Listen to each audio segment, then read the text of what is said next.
My name is Nassia. I'm the lead artist on the Perspectives project.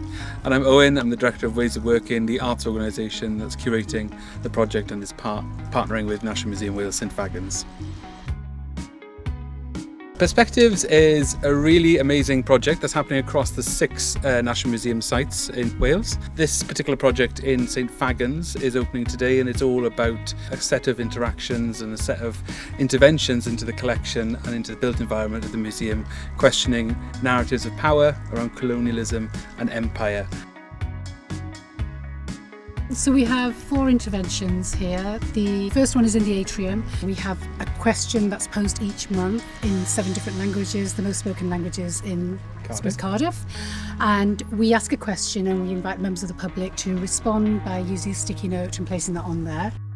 The second iteration will be the creation of the South Asian Living Room. That's based around my memories of the 1980s, where South Asian living rooms were a safe space from hostile environments, racism, but also a place to celebrate culture and family.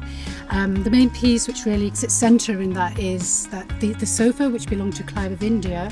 So we have that in the centrepiece as a way of sort of turning the gaze on the coloniser himself and hosting a set of conversations there, talking about colonisation, decolonisation, what that may look like, and also memories of growing up in Britain. In the castle, we've got 2 pieces. One is a projection, a film installation, which is a choreographed piece of work, which is a site-responsive piece of work to the grounds and to the building. And the second piece is a large tent installation.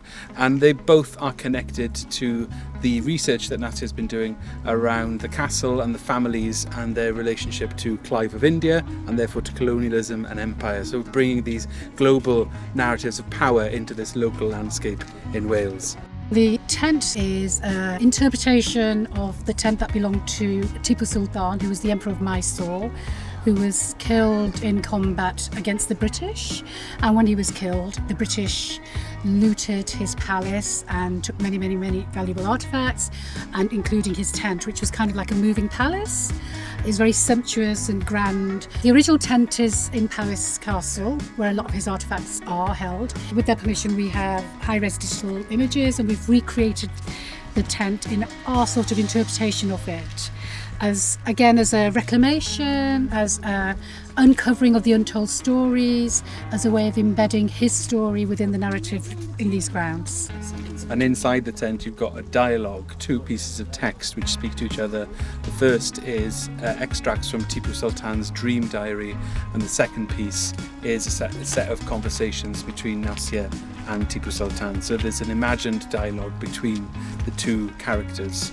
Throughout the project, we've been working with the amazing Aurora Trinity Collective from Cardiff, and we've managed to acquisition a series of new pieces of embroidery work made by the group collectively, and they will be on show in Gweithdy, and they'll be acquisitioned into the permanent collection of National Museum Wales as a result of this process as well. So it's a really interesting kind of legacy to this work, as well as everything that will come out of this, which is multiple stories and projects, but this is a real kind of great thing that this work will be forever in the collection.